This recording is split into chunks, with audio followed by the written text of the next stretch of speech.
सुजात जातककथा। एका राजाने एका सुस्वरूप माळ्याच्या मुलीशी लग्न केले होते।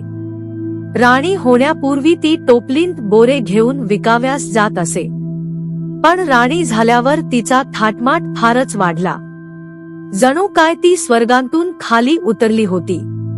एके दिवशी रंगमहालात बसून राजा बोरे खात होता, इतक्यात ही राजाची आवडती राणी तेथे आली आणि राजाला पाहून म्हणाली, "हा, ताटामध्ये कशाची फळे आहेत? याचा आकार वाटोळा दिसतो, पण ती कोणत्या झाडाची आहेत ते सांगता येत नाही." हे राणीचे लाडके बोल ऐकून राजाला फार संताप आला आणि तो म्हणाला, "प्रिये, पूर्वी चिंध्या नेसून हीच फळे वेचण्यात तुझा सारा जन्म गेला आहे।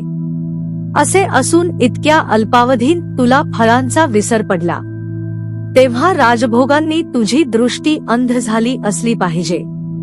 हलकट माणसाला राजोपभोग जिरत नसतात, अशी जी म्हण आहे ती खोटी नाही। आता या तुझ्या रोगावर चांगला उपाय म्हटला म्हणजे पुन्हा तुझ्या बापाच्या घरी पाठवून तुला माळ्याचे काम कराव्यास लावणे हा होय." राजा आपल्या नोकरांकडे वळून म्हणाला, "अरे, हिला हिच्या आईच्या घरी नेऊन सोडा आणि तेथे तिला पूर्वीप्रमाणे माळणीचे काम करू द्या." त्यावेळी राजाचा अमात्य बोधिसत्व तेथे जवळच उभा होता। तो राजाला म्हणाला, "अज्ञ माणसाच्या हातून चुका घडणे साहजिक आहे। राजसंपत्ती मिळाल्याने साधारण माणसे बिघडून जातात, यात काही संशय नाही। तथापि आप उदार असल्यामुळे इला एकवार क्षमा करणे योग्य आहे। यापुढे तिच्या हातून असा प्रमाद होणार नाही अशी मला आशा आहे." बोधिसत्वाचे भाषण ऐकून राजाचा क्रोध शमन पावला आणि त्याने राणीच्या मूर्खपणाबद्दल तिला क्षमा केली। सिल्वीमुसन जातककथा। एका काळी बोधिसत्व वाराणसीत एका प्रसिद्ध आचार्यापाशी शास्त्राध्ययन करीत असे। त्या आचार्याची एकुलती एक मुलगी वयात आली होती। तिला आपल्या शिष्यांपैकी एकाला द्यावी असा आचार्याचा बेत होता, पण तो अंमलात आणण्यापूर्वी आपल्या शिष्याचे शील कसोटीस लावून पहावे आणि त्यात जो उत्तम ठरेल त्यालाच मुलगी द्यावी, असा विचार करून एके दिवशी तो आपल्या शिष्यांना म्हणाला, "मुलांनो, मी माझ्या एकुलत्या एक मुलीचे लग्न करू इच्छित आहे। या मंगल समयी तुम्ही मला मदत केली पाहिजे। ती अशी की प्रत्येकाने आपापल्या घरातून एक एक वस्तू चोरून आणावी आणि ती माझ्या स्वाधीन करावी। परंतु तुम्ही चोरी करताना जर कोणी पाहिल तर त्या वस्तूचा मी स्वीकार करणार नाही, तेव्हा कोणीही प्राणी पाहणार नाही। अशा ठिकाणीच चोरी करून लग्नाच्या उपयोगी पडणारे सामान घेऊन या सगळ्या शिष्यांनी आपापल्या घरातून कोणाला कळत कोणी दागिना, तर कोणी कपडा, तर कोणी पैसे, अशा निरनिराळ्या वस्तू सवडीप्रमाणे चोरून आणून गुरुच्या हवाली केल्या। गुरुने जी वस्तू ज्या शिष्याने आणली त्या वस्तूवर त्याच्या नावाची चिठी बांधून ती आपल्या कोठीत निराळी ठेवून दिली। सर्वांनी यथाशक्ती पदार्थ आणले, पण बोधिसत्वाने कोणतीच वस्तू आणली नाही।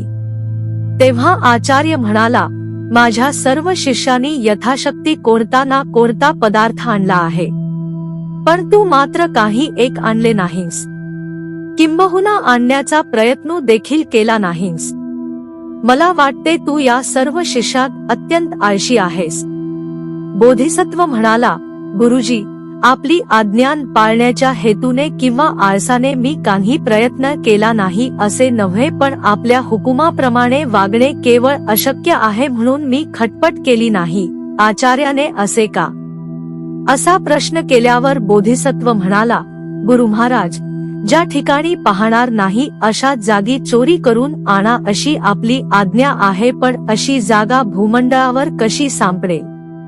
अरण्यात वनदेवता आपले कृत्य पाहत असतात।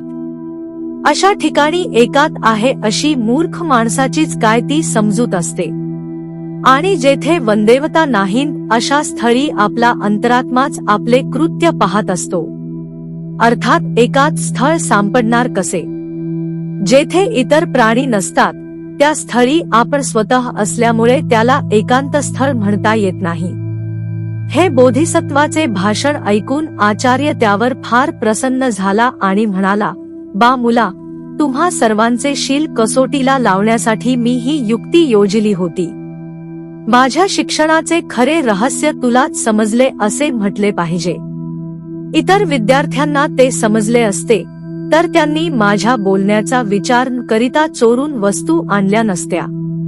याप्रमाणे बोधिसत्वाची तारीफ करून आचार्याने आपल्या मुलीशी त्याचा विवाह लावून दिला आणि इतर शिष्यांनी आणलेल्या वस्तू ज्याच्या त्यास परत करून तो म्हणाला, मुलांनो, आपल्या गुरुने किंवा वडिलांनी जरी काही सांगितले तरी त्याचा नीट विचार केल्याशिवाय आपण कार्याला प्रवृत्त होता कामा नये.